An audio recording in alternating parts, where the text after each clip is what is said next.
Emagrecer a qualquer custo, vale a pena? Esse é o canal Cada Passo Conta, sua revista eletrônica de saúde. Eu sou Cláudio Barnabé, fisiologista clínico de exercício. E eu sou Bruno Macedo, nutricionista com especialização em nutrição funcional, esportiva, nutricionista clínico. E hoje nós estamos recebendo a doutora Daniela Coelho, médica endocrinologista, adulto e pediátrico, mestre em neuroendocrinologia pela Universidade Federal de Pernambuco, membro titular da Sociedade Brasileira de Endocrinologia e Metabologia e diretora da SBEM em Pernambuco. Doutora Daniela Coelho, seja muito bem-vinda, é um prazer tê-la conosco. Muitíssimo obrigado pelo convite, o prazer é todo meu.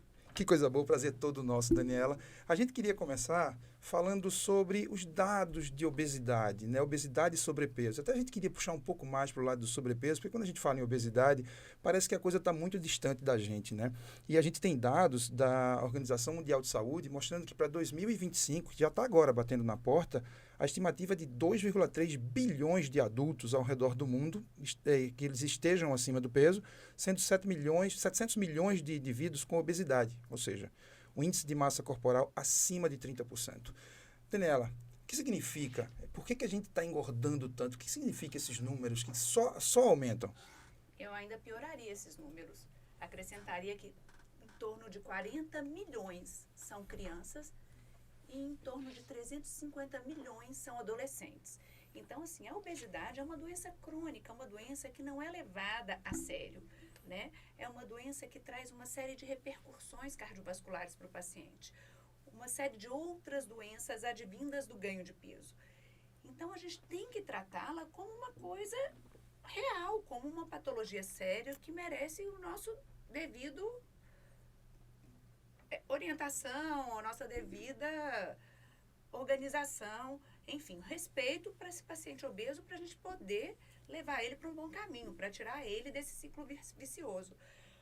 A obesidade hoje em dia, Claudinho, ela é muito decorrente da alimentação inadequada desses pacientes. Por quê? Engorda quem come, o restante, os 5% que não são alimentares, que não são por falta de atividade física, por hábitos inadequados, são de fato doenças que desencadeiam um processo de obesidade. Mas isso é uma raridade. O grosso é o hábito ruim. A inatividade física, a alimentação inadequada, os alimentos de má qualidade, ultraprocessados, ricos em gordura, açúcares, aqueles que você não desembala, aqueles que você desembala pouco, são os piores, que a gente já compra eles da prateleira do supermercado.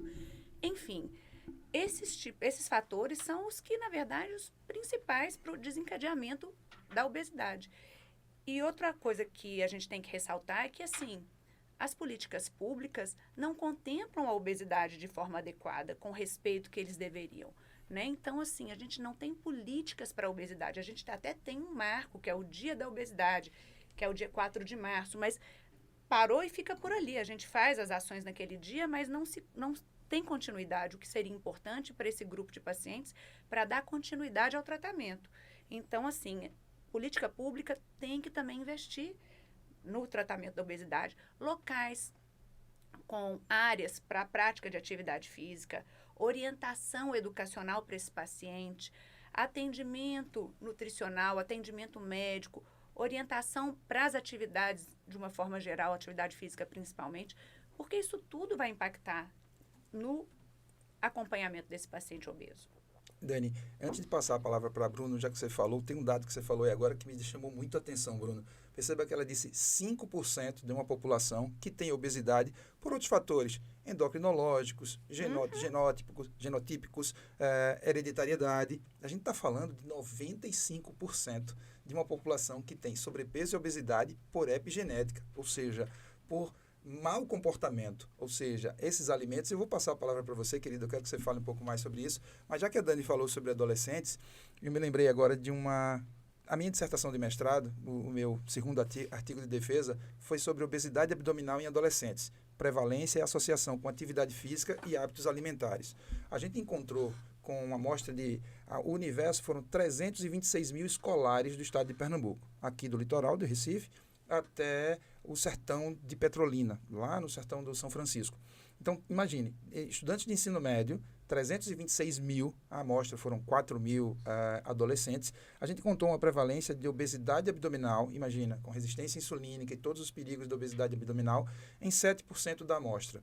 Sendo que a correlação com frutas e verduras, refrigerantes, tempo de exposição a telas, TV, tablets, na época não tinha celular ainda, foi em 2009, 2010 o artigo foi defendido e o mestrado também foi defendido, e a gente encontra uma correlação direta com a falta de educação física escolar.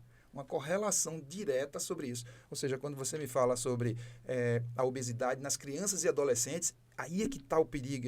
Isso que eu gostaria que você falasse, Bruno.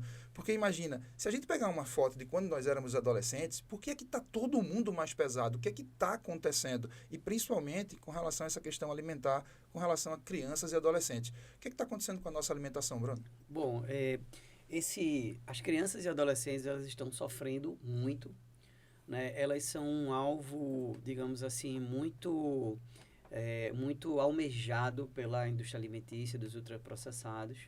A gente vê que essa criança, né, esse adolescente, essa criança que está exposto a esse consumo frequente de alimentos ultraprocessados ou de produtos ultraprocessados, acho que fica melhor assim de falar, serão possivelmente adultos com menor autonomia alimentar. Né? Há adultos que vão raciocinar menos sobre o que se alimentar.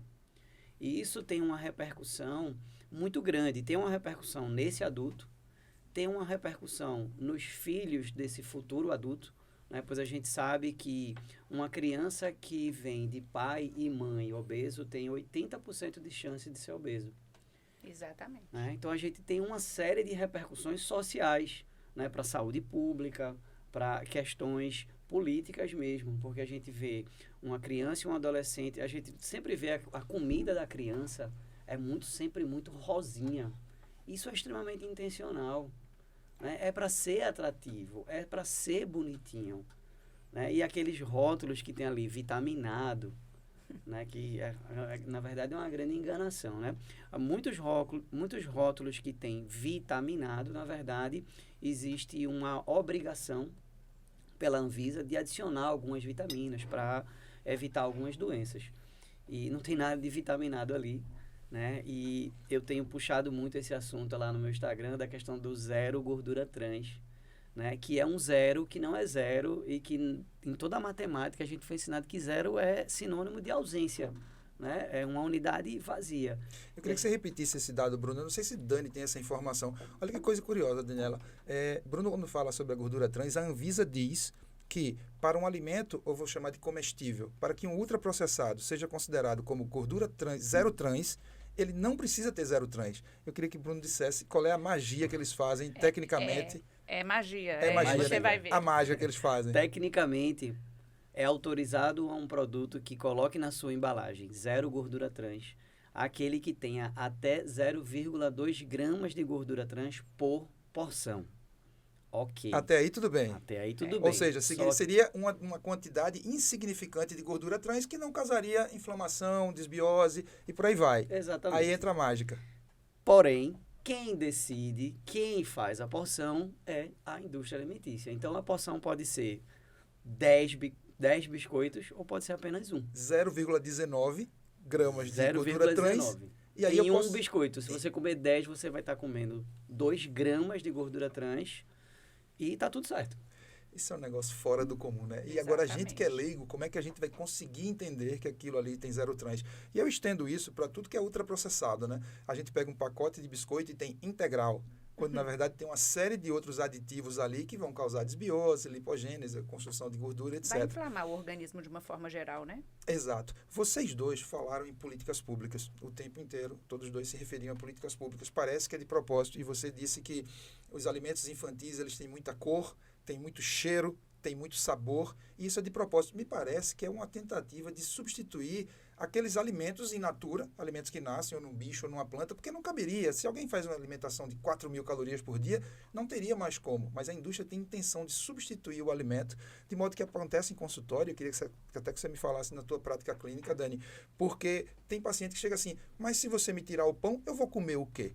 Então eu devo estar muito limitado com relação ao que eu vou comer. E aqui eu não estou falando do pão, o pão foi só um mau exemplo. Mas se você me tira como tem mães que chegam para mim e falam assim, meu filho só quer comer biscoito com Coca-Cola. Mas quem compra o biscoito e quem compra a Coca-Cola? Eu já pedi para tirar o cartão de crédito dele. Tira o cartão de crédito dele. A criança não faz supermercado. O que chega em casa, quem coloca é pai e mãe.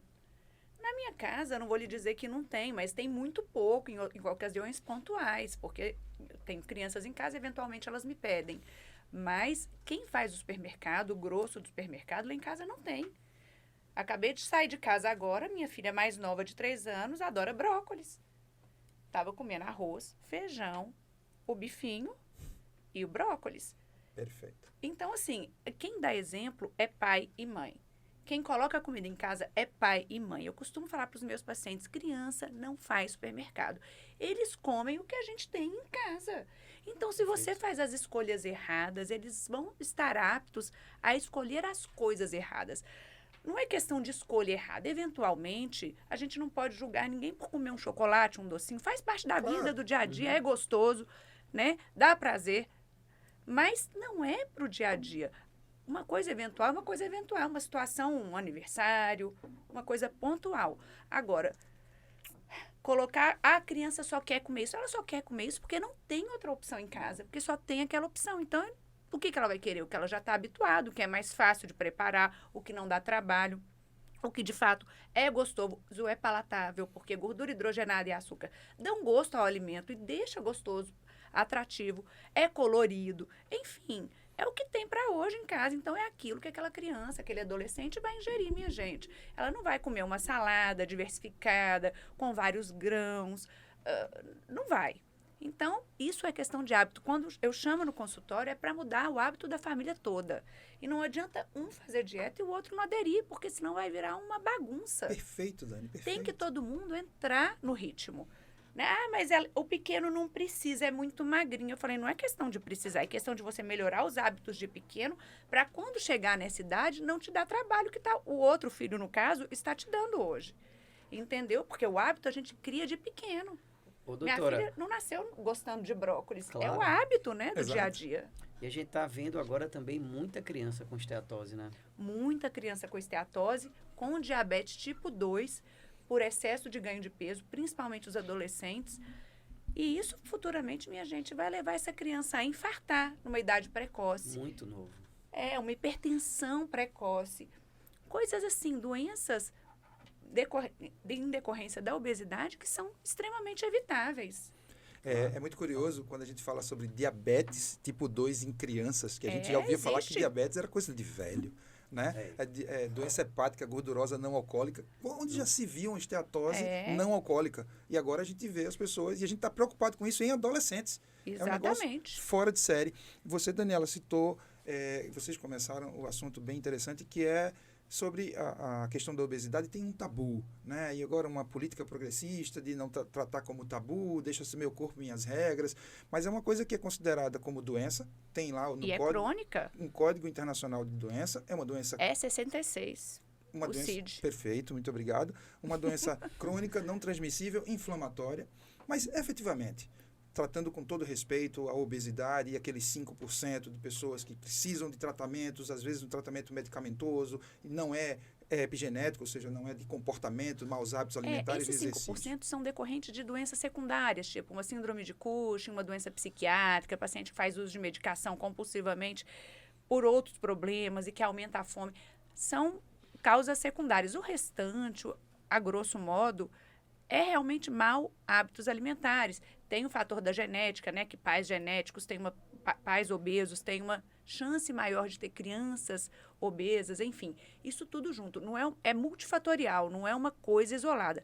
Mas a obesidade em si, nesses 5%, são decorrentes de doenças secundárias, né? Que, assim, não são fatores modificáveis, que a gente consegue modificar com essa facilidade. Não, Perfeito. facilidade não, porque tratar a obesidade é difícil. Difícil. Mas é uma doença multifatorial na maioria das vezes. Ô, Daniela, o que é que efetivamente? Vamos vamos deixar aqui para os nossos espectadores, o que é que a gente pode elencar como os perigos da obesidade e do sobrepeso? Que doenças a gente poderia destacar? Eu sei que são inúmeras, mas são as que a gente não encontrava. Vocês já citaram duas, a doença gordurosa hepática não alcoólica, citaram diabetes tipo 2, o que mais a gente pode encontrar? Infarto, Infarto, né? Obstrução das coronárias. perfeito. Pode ou não ser reversível, enfim, vai Sim. depender da obstrução. O da sorte, É, do atendimento. o AVC, exatamente. O AVC, o acidente isquêmico, né, cerebral. Enfim, doenças articulares, Perfeito. né, porque a articulação não aguenta. Se você é feito para ter X de peso e você tem X mais meio, X mais 1, X mais 2, isso sobrecarrega a tua articulação, né, a Totalmente. longo prazo. A doença do fígado, o diabetes, as doenças renais, né, porque você acaba sobrecarregando os rins, principalmente nos pacientes diabéticos, porque acabam inflamando mais. Sim, A apneia obstrutiva do sono, então o Perfeito. pulmão também inflama. Perfeito. muito. Você tem uma dificuldade, aquele paciente que a gente não consegue dormir, que ele acorda a noite toda. E um paciente que acorda a noite toda não tem o mesmo rendimento no dia seguinte. Você não chega naquela fase adequada do sono, aquela fase que te recupera, que é a fase REM. Enfim, são uma série de complicações a médio e longo prazo completamente evitáveis se você tivesse intervido antes, né? Tentado modificar esses fatores de risco. Vindo para cá... Pois não. Quando eu recebo homens, principalmente, né, obesos, no consultório, tem uma coisa que eu gostaria de adicionar, né? Muitas vezes eu estou falando com aquele paciente obeso e ele está ali buscando, né? E quando eu começo a explicar os riscos, parece que muitas vezes ele não está tão ciente, principalmente quando é mais jovem, né? E aí a gente começa a conversar, eu digo, olha, existe um risco de uma morte precoce, Exato. né? Existe o risco de interação com doenças psiquiátricas. E eu vejo que eu ainda não estou atingindo. Quando eu digo assim, olha, você vai broxar. Mas isso é tiriqueta. Aí o cara olha pra mim, se ajeita na cadeira, como, doutor? Vamos começar a Veja, conversar Bruno, agora, quando né? eles já são diabéticos, quando eles abrem um quadro de diabetes e começam a sentir alguma coisa em relação à parte sexual, que é comum. Aí eu falo, olha, e se a gente não reverter esse peso, se a gente não reverter esse padrão metabólico, pode ficar assim para sempre. Às vezes não reverte, não. Pior que eu. O paciente fica tão assustado que eu já tive pacientes que voltaram em 2, 3 meses com uma perda de peso considerável, porque de fato eles levaram a sério e quando Tocou no começaram ponto, a perder né? peso, eles de fato melhoraram os sintomas. Isso acontece demais. Isso daí Mas é engraçado que nas fundamental. mulheres a conversa é outra, né? É. Assim, a abordagem É é outra. outra, né? Mas esse ponto é bom de se abordar porque funciona bastante. Sim, sim. A doutora Daniela citou um exemplo muito importante quando ela fala em AVC. Eu estava fazendo uma revisão de literatura para esse programa e eu estava vendo que hoje no Brasil a primeira causa mortes é AVC, a segunda continua sendo infarto e a terceira é Covid. Então, Covid caiu para terceiro lugar. Vamos alertar que a obesidade aumenta em 3 vezes o risco de internamento por Covid. Imagina. Né? E o exercício físico diminui em Diminui. 8 vezes. Pois então, é isso. Imagina que a obesidade aumenta a probabilidade do diabetes e o diabetes não compensado tem 96% de chance de morbimortalidade, de vir a óbito pelo Covid. Perfeito. Então imagina, estamos falando isso de mesmo. doença inflamatória e de imunossupressão ao mesmo tempo. Sim, sim. Né? Então, imagine que o AVC hoje é um negócio que está subindo em crianças. Eu fiquei estupefato. Porque, assim, por mais que a gente fale sobre isso, e esse exemplo que vocês deram da impotência sexual é muito rico, porque quando eu falo em distúrbios do sono, que é uma das minhas especialidades, a saúde do sono, eu elenco alguns efeitos deletérios, e no final eu digo, se nada disso vos sensibiliza, que tal impotência sexual? A plateia começa aquele burburinho. É rápido. Né? Então, agora que a gente já a gente figurou a prevalência, a incidência de obesidade no mundo, falamos sobre os efeitos deletérios, as dificuldades, a síndrome metabólica, as doenças que vêm a reboque de um A síndrome sobrepeso. metabólica nada mais é do que um conjunto de tudo isso que a gente está falando, né? Exato. Um aumento da cintura abdominal, aquele paciente hipertenso, diabético, que tem todas essas comorbidades já instaladas. Então, já é uma complicação maior do paciente obeso. É aquele que já é diabético, já é hipertenso, já tem dislipidemia, que significa colesterol alto, que tem aquela cintura aumentada, acima dos valores adequados que a gente preconiza. Sim, claro. Enfim, já tem essas complicações num grau mais avançado. Isso seria a síndrome metabólica. Eu tenho um exemplo bem legal de consultório para dizer para vocês. Existem não só os biomarcadores sorológicos, né, de sangue, como índice OMA, insulina basal, glicemia glicada, aqueles que nós usamos em consultório, mas a gente tem uma relação diretíssima com a cintura e a estatura, ou seja, uma razão antropométrica para resistência insulínica. Exatamente. E eu conversando com uma paciente minha, que por sua vez é fisioterapeuta, da área de saúde, eu disse, olha, existe uma probabilidade gigante de você ter resistência insulínica e a gente vai fazer alguns exames para a gente ver como é que está essa situação. Aí ela bateu nas minhas costas com um azinho de riso e fez assim, nada que a metformina não resolva, né, doutor? Ou seja, na verdade, eu aceito que eu tenho a resistência insulina, mas eu vou ali com a droguinha e eu só mitigo os efeitos, eu só diminuo os sintomas. Isso acontece na tua prática clínica, Dani? Acontece. A metformina, de fato, ela diminui a resistência insulínica, mas ela não trata o problema da obesidade. De fato, para aqueles pacientes que são obesos, que eu não tenho como manejar em termos de fazer atividade física, que são acamados, que têm algum problema que eu não tenho como manejar adequadamente, a gente pode até prescrever pensando em dar uma ajudada, mas isso não vai fazer o paciente perder peso, a metformina não faz ninguém perder peso, tá certo, minha gente? Então, assim, é aquele paciente que tem risco de evoluir, que é um pré-diabético, que não tem condições da gente mudar os hábitos, que já é um paciente mais idoso, em condições mais complicadas, e que aí você prescreve para minimizar o risco dele complicar com diabetes. Mas a metformina não é para aquele paciente que quer perder peso. E o que tem que fazer para melhorar a resistência insulínica é perda de peso. Não tem outra saída. Aí a gente tem vários direcionamentos. Atividade física e alimentação saudável é o pilar de tudo. Maravilha. Né? Isso é a base. Eu vou emendar essa sua frase para vocês dois. O que é que a ciência hoje está falando sobre emagrecimento saudável? Por favor, Daniela. Não, hoje não, né? A vida inteira. Desde que o mundo é mundo. Alimentação saudável e atividade física é a base, é o pilar do tratamento. Não tem para onde correr, mesmo porque o paciente que eu faço perder peso, utilizando ou não medicação, para manter o peso, eu preciso que ele se enquadre, que ele mude hábito durante o tratamento.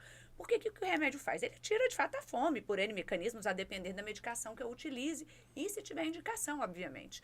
Né? Então, ele faz, de fato, o paciente diminuir a fome.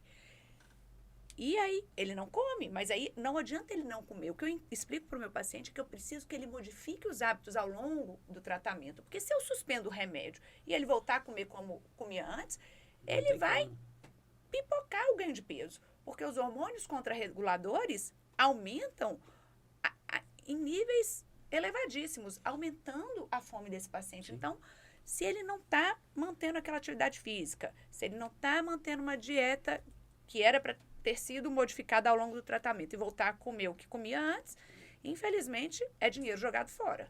Tempo, tudo. A ciência, ela é muito dinâmica, né? Ela traz muita luz para a gente. A gente vê que a base, de fato, não mudou, mas a gente tem mais estudos para que a gente, por exemplo, tire alguns mitos, né? Como o mito do metabolismo lento, que é uma coisa que as pessoas adoram, falam, olha, o meu metabolismo é lento e tal. E quando a gente vê, os estudos não mostram que existe uma variação tão grande de metabolismo entre as pessoas, né? Inclusive, eu brinco, né? Quando a pessoa diz assim, eu vou aumentar a massa muscular para aumentar, uma pessoa magra tem um metabolismo mais rápido. Eu digo, não, uma pessoa que tem muito mais peso tem um metabolismo muito mais rápido. Perfeito. Né? Embora o músculo, quando você aumenta o músculo, a cada 1 quilo de músculo, você vai aumentar ali 13, 14 calorias. Veja só, aumentar a massa muscular é um desafio, né? Gigantesco. Em um ano, se a pessoa aumentar, vamos lá, 3 quilos de massa muscular, ela vai acelerar o metabolismo dela em 36 calorias, por 39 dia? Calorias num dia inteiro. Podendo comer uma refeição fast food com 2.000 calorias numa única refeição. Ou não, um suco de laranja. Um então, suco de assim, laranja. não é isso que vai justificar. E aí, nesse estudo foi interessante porque eles fizeram um padrão ouro para ver quanto era o metabolismo basal das pessoas. E o estudo envolveu bebês, crianças, adolescentes, adultos e idosos. E mostrou que havia uma aceleração do metabolismo até os 18 anos e que de 18 até 70 anos de idade, a variação metabólica era insignificante. Então, as No pessoas... basal, né? No basal, isso, no basal. E aí viu que isso é realmente uma lenda. O estudo é grande, a amostra é muito grande, estudo muito interessante, muito bem feito, muito bem conduzido. Isso traz um pouco de luz para a gente, embora eu sempre que a pessoa me dizia que o metabolismo dela era lento, eu digo, olha, o seu garfo que é rápido. O garfo O que é garfo rápido, que é rápido. E atividade física Né? que não está fazendo. que não está fazendo. E atividade física que O- não está fazendo. É. E engraçado que assim, né? Como ela falou, a obesidade é uma doença crônica. E a gente sempre vê as pessoas buscando soluções agudas. Ela não ganhou peso da noite para o dia, né? Então, assim, a gente não pode esperar uma perda de 20 quilos, de 15 quilos, de 30 quilos da noite para o dia. Não vai ser naquele primeiro mês de tratamento, né? A menos que a paciente seja submetida a uma cirurgia bariátrica, aí é uma outra conversa. Mas um tratamento clínico medicamentoso é de médio a longo prazo. E eu nem gosto de fazer essa perda de peso tão rápido, porque não dá tempo do paciente modificar hábito ao longo do tratamento. Então, de fato, para mim, não é o ideal. Dani, já que você falou em cirurgia bariátrica, antes disso eu até ia colocar em cima da fala de vocês. Uma coisa é emagrecer, outra coisa é manter esse peso magro. Exatamente. Né? Porque assim, como você falou, a questão do metabolismo, o indivíduo perde 10, 20 quilos, o metabolismo vai diminuir. Sim. E detalhe, quando diminui, ele vai ter mais fome, porque o Você tem que organismo... fazer mais atividade física. Exatamente. Então, o que acontece? Se eu não mudo os meus hábitos, até por alimentos inflamatórios, eu nem queria entrar por essa seara agora, mas é importante ficar ligado nisso, porque uma doença crônica não tem tratamento agudo, mas ela quer perder peso de forma aguda para entrar no vestido, para ir para um casamento, para fazer uma competição, e depois para manter isso é outra novela. E assim, Então- né, Claudio, você vê que o marketing adora emagrecimento, né? O marketing ama emagrecimento. Tanto que é proibido fazer impulsionamento em rede social de emagrecimento. Um né? nome, né? Quem trabalha Emagrecimento. sério não consegue. Não consegue. E assim, o marketing ama emagrecimento. E apesar da a ciência ir avançando, mostrando as soluções, e a gente saber que não tem um tratamento agudo para um distúrbio crônico, a gente vê a cada mês uma novidade diferente focando em emagrecimento. Né? A gente viu agora, há pouco tempo, mortes por chás para Isso. emagrecer. Agora vamos deixar Né? claro que não existe evidência científica para a perda de peso, de utilização desses chás para emagrecimento, minha gente. Eu gostaria que você repetisse essa frase, Daniela, por Não favor. existe nenhum estudo com evidência científica de que qualquer chá no universo faça perder peso. Você pode utilizar o chá para diversificar a sua hidratação ao longo do dia. Você pode. Existem alguns chás, não vamos entrar em detalhes, mas que lesam o fígado. O fígado. Em excesso. São substâncias que, se você consome em excesso, você leva o fígado, você corre o risco de lesar os rins. Então, não são para tomar em quantidades excessivas, mas os chás podem fazer parte da dieta, sim. Contanto que seja para complementar aquela hidratação daquele paciente, para diversificar a ingesta de líquido, né? Mas não existe evidência científica, até o presente momento, de que nenhum chá emagrece. Eles podem ser utilizados como coadjuvantes a nível de hidratação. Existem alguns chás que a gente sabe que têm efeito diurético, que ajudam na retenção, perfeito. Existe e podem ser colocados na dieta, nada Claro, contra. claro. Só que em excesso, tudo faz mal. Ô Dani, e nessa linha, por que é que as pessoas recorrem tanto a tratamentos milagrosos? Você poderia citar alguns que hoje a medicina condena, que não tem comprovação científica, mas que vez ou outra aparece uma coisa na moda e a gente vê até médicos prescrevendo. Por exemplo, por que é que as pessoas se submetem a um tratamento que a gente já está na cara que vai dar errado? A gente sabe que vai dar. Não é possível que na época da internet a gente não tenha o mínimo de informação. É porque as pessoas, de fato, elas querem um milagre. Elas querem emagrecer da noite para o dia, elas querem perder aquele excesso de peso, adquirir um corpo bom, bonito, saudável, sem problemas, com uma rapidez gigantesca. Mas não foi essa rapidez toda que levou ela a estar naquele estado. Claro. Então, não tem milagre, minha gente. Tratamento para perda de peso é médio e longo prazo. Dá trabalho. Senão, a obesidade não seria a pandemia que é hoje, né? Perfeito. Então, assim, é uma pandemia. A gente sabe que em 2030, o percentual de obesos aqui no Brasil gira em torno de 68%, sendo que 68% de sobrepeso, com 30% de pacientes obesos. Então, assim, é uma pandemia. Isso eu estou falando só do Brasil, mas é a nível mundial. Não é fácil perder Significa peso. que em cada 3 pessoas, 2 estarão com sobrepeso e uma delas vai estar com obesidade. É, isso aí. É um negócio fora do comum. Daniela, nesses números tão expressivos assim, quais são hoje os critérios de elegibilidade para uma cirurgia bariátrica? Aquela cirurgia para os nossos Perfeito. espectadores que corta o estômago. Não é para todo mundo, né? Que não é? Porque assim, eu preciso te dizer, Bruno sabe, a gente teve uma paciente em consultório com IMC de 27 Não. que queria se submeter a uma cirurgia bariátrica. Esse não tem E, indicação. Pasme, submeteu-se. Bem, aí é irresponsabilidade dele e do médico que operou. Perfeito, Daniela. Quais Porque são os critérios de Pela elegibilidade? Sociedade Brasileira de Obesidade, de Cirurgia Bariátrica, de Endocrinologia e Metabologia, os parâmetros são IMC, Índice de Massa Corpórea acima de 40, que significa obesidade grau 3 ou obesidade mórbida, ou Índice de Massa Corpórea acima de 35 com comorbidades. O que significa isso? Um paciente com esse índice de massa corpórea obesidade 2, com diabetes, ou hipertensão, ou apneia, ou esteatose hepática, enfim, que tem alguma comorbidade a mais. Claro. Mas IMC de 27 é sobrepeso, discreto e não tem indicação Nenhuma indicação. nenhuma por nenhuma sociedade no mundo de cirurgia bariátrica. Claudinho, sabe o que é legal falar para o nosso espectador como é que se calcula o IMC, né? Porque a gente está falando aqui IMC 40, Isso. 35 e tal. Perfeito. Então, fala aí para o pessoal como é. Na verdade, é extremamente simples. É você pegar o seu peso e dividir pela sua altura, multiplicada pela própria altura.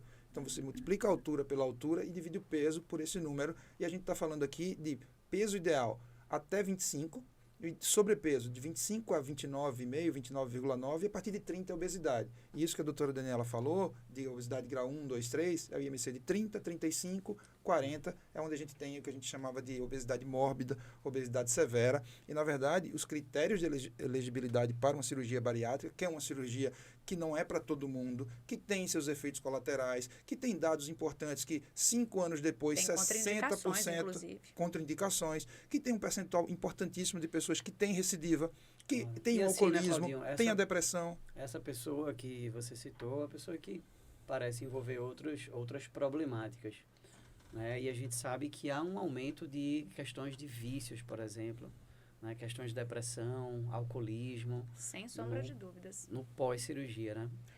Pois não, Porque aquele paciente que, na verdade, ele fica podado, né, de comer. Porque você, veja, numa cirurgia bariátrica, independente da técnica, você diminui o tamanho do estômago, né? Você não consegue comer naquela magnitude que você comia antes. E, claro, obviamente, isso gera perda de peso. Então, aquele paciente, às vezes, entra em depressão, porque ele não consegue se alimentar, ele não tem tinha prazer em comer, ele não pode ter mais esse prazer, nem que ele queira, porque ele não consegue comer nas mesmas quantidades. Então, às vezes, isso gera um problema muito sério. Depressão é um deles. Etilismo, porque, na verdade, o líquido desce, né? Assim, não consegue comer comida, mas o líquido passa, ele consegue beber. Então, ele faz uma troca do vício de comer pelo vício de beber bebida alcoólica. E aí, isso é um outro problema que pode se agravar com a cirurgia bariátrica.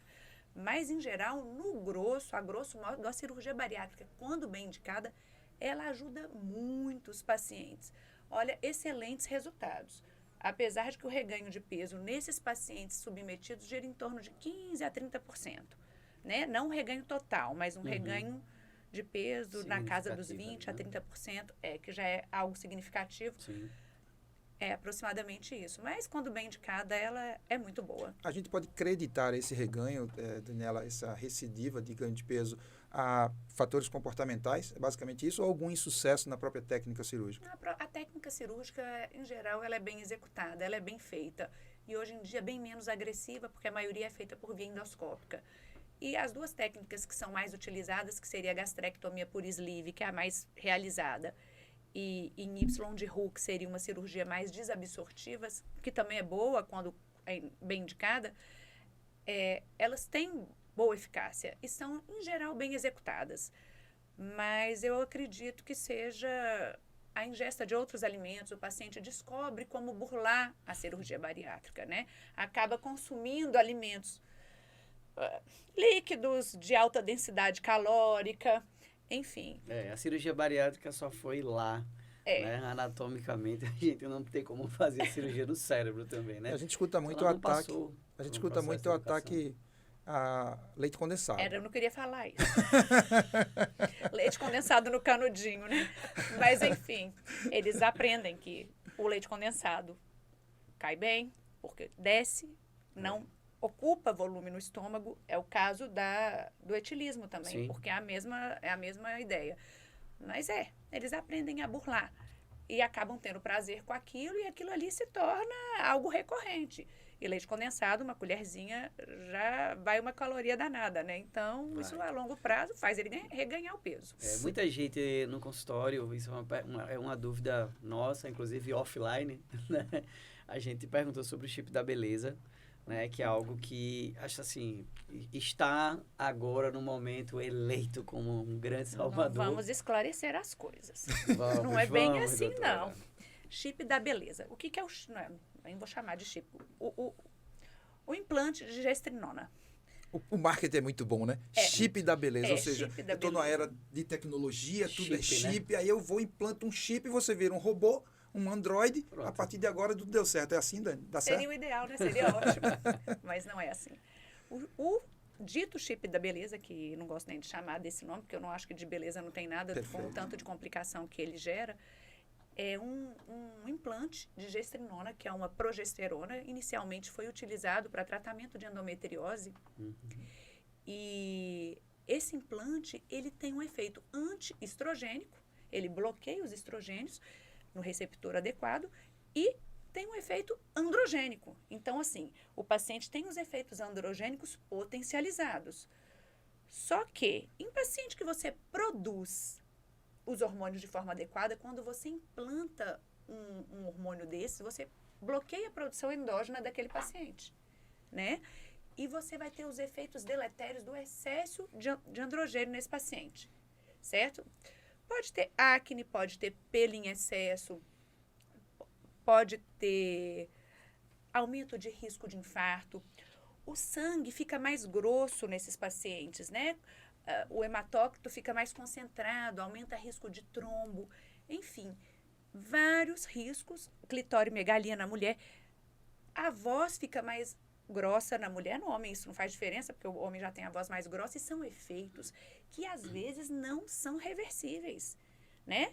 Então, assim, você tem que pesar o benefício e o malefício daquela situação. E outra coisa, ainda deixando claro que o implante de gestrinona não tem regulamentação e liberação nem pela Anvisa, nem pelo FDA, nem pelo EMA, que são os órgãos de controle sanitários da Europa, dos Estados Unidos, e a Anvisa, como todo mundo sabe, aqui no Brasil. Então, assim,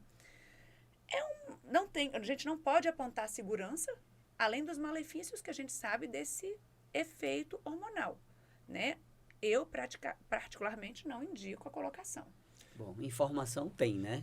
Eu acho A extremamente decisão é sua. extremamente importante a voz abalizada da diretora da Sociedade Brasileira de Endocrinologia e Metabologia da Divisão Pernambuco, nos dizendo isso, porque eu acho que esse papel nosso aqui é muito importante de educação, né? Porque a gente chegar para a sociedade e dizer assim, um tema tratado como tabu, como obesidade, que o marketing tem interesse, que as redes sociais são cheias de tabus para falar sobre isso, de que há uma campanha sobre meu corpo e minhas regras, eu posso ser obeso. Obesidade dá trabalho, obesidade diminui a expectativa de vida, obesidade É doença. Obesidade é doença. E assim, né, Claudio? Eu acho que você deve amar o seu corpo. Pois é, eu acho que acima de tudo- você deve amar o seu corpo. Eu estava com uma paciente essa semana que estava conversando comigo e falou assim, olha, há 6 anos eu não vou para a praia porque eu odeio o meu corpo. Eu falei, olha, você não vai emagrecer para ir à praia, não. Vá imediatamente à praia. Você gosta, eu amo. Vá à praia. Vá à praia. A gente vai fazer o que tem que fazer, né? A gente já começou, o procedimento ela já começou a ter resultado. E eu falei, olha, nesse processo aqui, o emagrecimento, eu digo que você tem que curtir o processo. Curtir o processo é se reeducar. Se você só está atrás de um número, o que é que vai acontecer? Duas coisas podem acontecer. Ou você vai chegar no número e largar, ou você vai se frustrar antes de chegar no número e poder ser um efeito rebote pior ainda. Eu falei, antes de tudo, vá à praia. Vá à praia, curta a praia, curta seu corpo, entenda que você passou por algumas gestações, é normal, o corpo muda, o de todo mundo muda. Tá? Aceite a sua realidade agora, faça o que tem que fazer, né? E vamos em frente.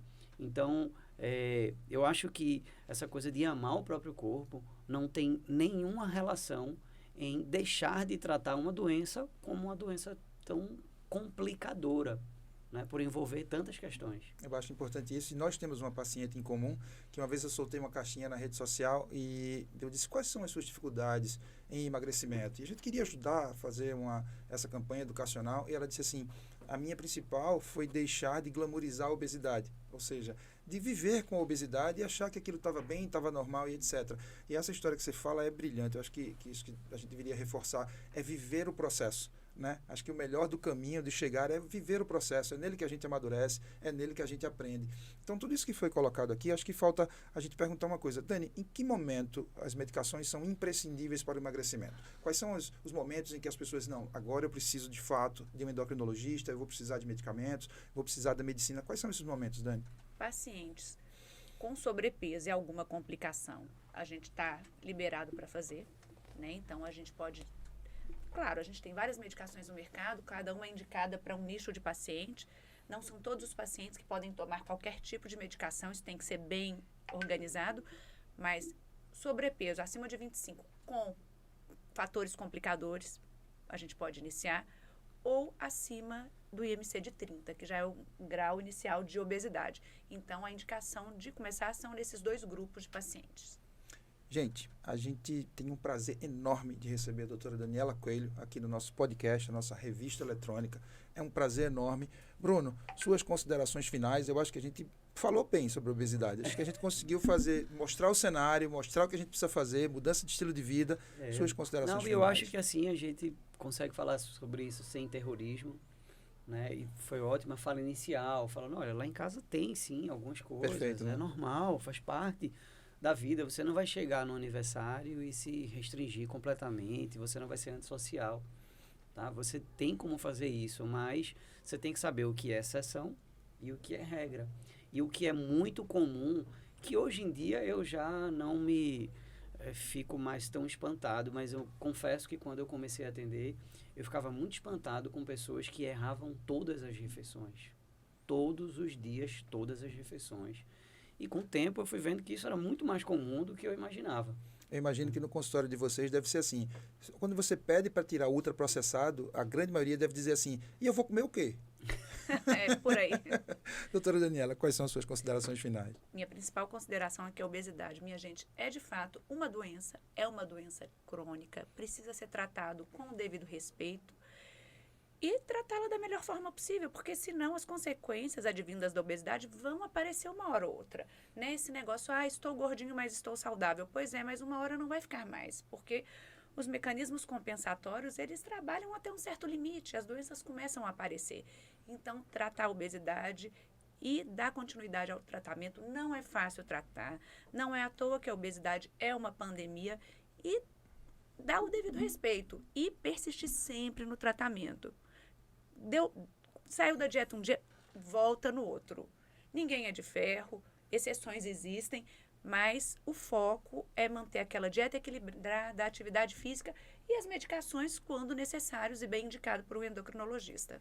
Ô, Dani, para a nossa audiência te encontrar, rede social, consultório, onde é que você está atendendo? Estou atendendo no Instituto de Endocrinologia de Pernambuco, que fica no Rio Mar. A gente tem como te encontrar nas redes sociais? Tem o Instagram no Instituto. Como é o teu Instagram? @IEP. @IEP. Bom, Maravilha. Mais uma vez, esse é o programa Cada Passo Conta, sua revista eletrônica de saúde. Hoje tivemos o prazer de receber a doutora Daniela Coelho, endocrinologista. Bruno, meu parceiro, até o próximo episódio. Doutora Daniela, muitíssimo prazer, obrigado. Minha gente. Já Prazer vamos deixar também. o convite aqui para um próximo programa com você. Um prazer. Vamos falar sobre síndrome de ovário policístico, que é uma das solicitações da nossa audiência. Estou a postos. Muito obrigado, Daniela. Valeu, Bruno. Valeu.